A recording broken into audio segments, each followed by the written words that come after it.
अब हम आपको उत्तर प्रदेश के जौनपुर लेकर चलते हैं, जहां के डेहरी गांव में मुसलमान अपना गोत्र ढूंढ रहे हैं और कुछ लोगों को अपने गोत्र के बारे में पता चला तो उनका नाम कुछ बदला बदला सा नजर आने लगा है।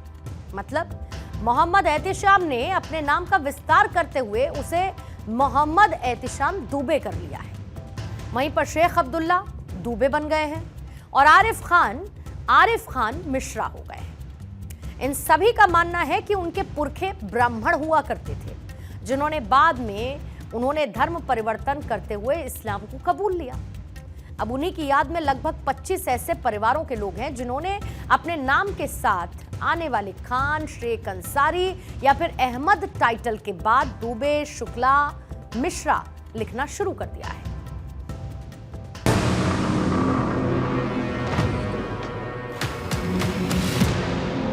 पहले तो हिंदू थे, बाद में कन्वर्ट हुए हैं। हिंदू में कौन से मतलब गोत्र हो गया? वही दुबे बताते थे लोग।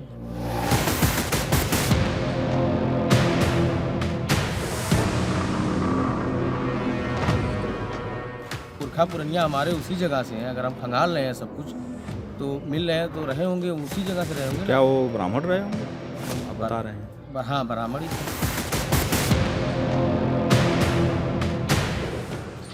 हमसे 8वीं पीढ़ी पहले लाल बहादुर दुबे जी कन्वर्ट हुए हैं, तो उनका इतिहास हम नहीं बता सकते किन परिस्थितियों में ऐसा हुआ। वो लाल बहादुर दुबे से लाल मोहम्मद हुए, लाल मोहम्मद के बाद से वो डेहरी गांव में है। इसीलिए लोगों से कह रहे हैं कि अपनी जड़ों को पता करिए और जड़ों के टाइटल को अपनाइए। ये शेख, पठान, मिर्ज़ा, सैयद ये हमारा भारतीय टाइटल नहीं है, ये विदेशियों द्वारा लाया गया टाइटल है। अब किन परिस्थितियों में लोगों ने अपनाया उसको हमें तो नहीं पता, हम नहीं बता सकते या किन परिस्थितियों में या क्यों अपनाया उसको, लेकिन हमें अपनी जड़ों वाला टाइटल ही अपनाना चाहिए। अब चर्चा ये गर्म हो गई है कि क्या देश के तमाम मुसलमान जो पूर्व में हिंदू थे, जो मुसलमान शासक जो देश में शासन करने आए, क्या वो हिंदुओं को जबरदस्ती मुसलमान बना दिए थे? अब ये जो आपने रिपोर्ट देखी, दरअसल ये एक गांव की बात है जहां के मुसलमानों ने इस बात को मान लिया कि उनके पूर्वज हिंदू थे। ऐसे में आज हम मुसलमानों के इस इतिहास का एक डीएनए टेस्ट करके आपको दिखाएंगे, जिससे बात पूरी तरीके से साफ हो जाएगी कि भारत के मुसलमानों के पूर्वज कौन थे। इस्लाम धर्म का उदय 7वीं शताब्दी में हुआ था। इससे पहले भारत में हिंदू, जैन और बौद्ध धर्म के लोग ही रहा करते थे, लेकिन साल 712 में पहली बार मोहम्मद बिन कासिम यमन से संयुक्त भारत के सिंध प्रांत में पहुंचा, जो कि आज पाकिस्तान में है। उस वक्त मोहम्मद बिन कासिम ने सिंध पर अपना कब्जा कर लिया था।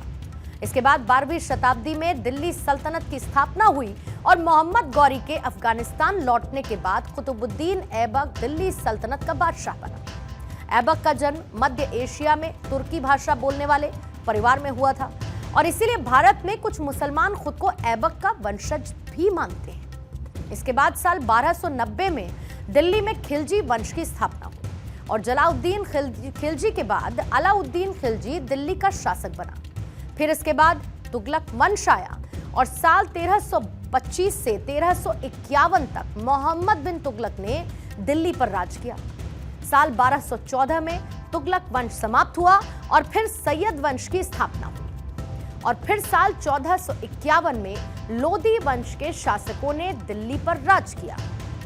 ये शासक अफगानिस्तान से आए थे। लोदी वंश के बाद 1526 में मुगल भारत आए, जो कि तैमूर लंग के वंशज थे। तैमूर लंग मध्य एशिया का एक बड़ा मुस्लिम शासक था। भारत में मुगल काल की शुरुआत बाबर के साथ हुई और मुगल काल के अंतिम बादशाह थे बहादुर शाह जफर।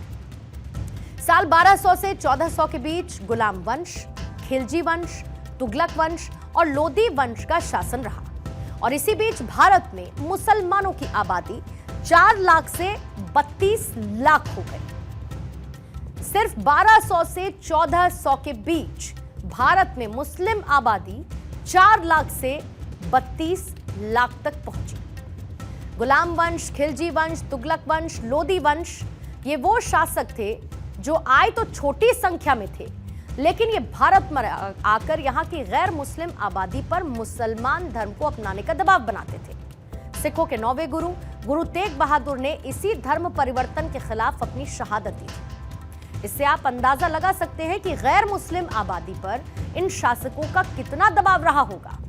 मतलब जिंदा रहना है तो इस्लाम धर्म अपनाना होगा, और ऐसा हुआ भी।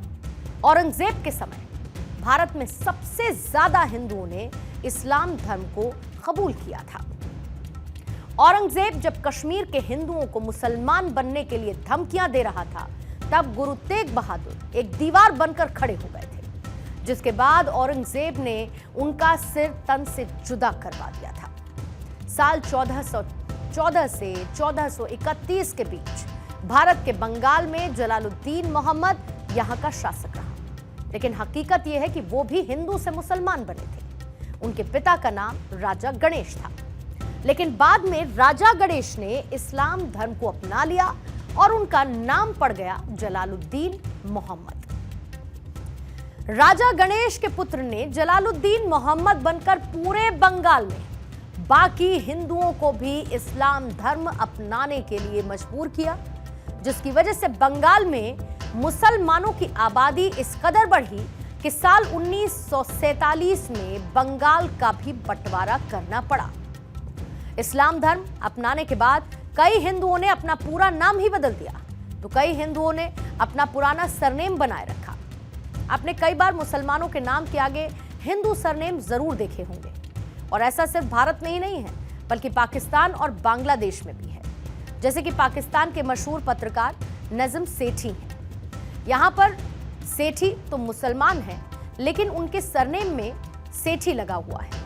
नजर मुसलमान है, लेकिन उनके सरनेम में सेठी लगा है, जो कि एक हिंदू सरनेम है। सेठी सरनेम वो लोग इस्तेमाल करते हैं जो कि मूल रूप से खत्री होते हैं, और खत्री हिंदुओं में एक जाति मानी जाती है। इसी तरीके से पाकिस्तान के retired chief justice Iftikhar Chaudhry भी हैं। इनके सरनेम में लगा हुआ चौधरी भी हिंदू सरनेम से ही आया है। यहां तक कि हिंदुओं के खिलाफ जहर उगलने वाला जाकिर नाइक भी हिंदू सरनेम का ही इस्तेमाल करता है, क्योंकि नाइक या फिर नायक सरनेम हिंदू धर्म से ही आता है।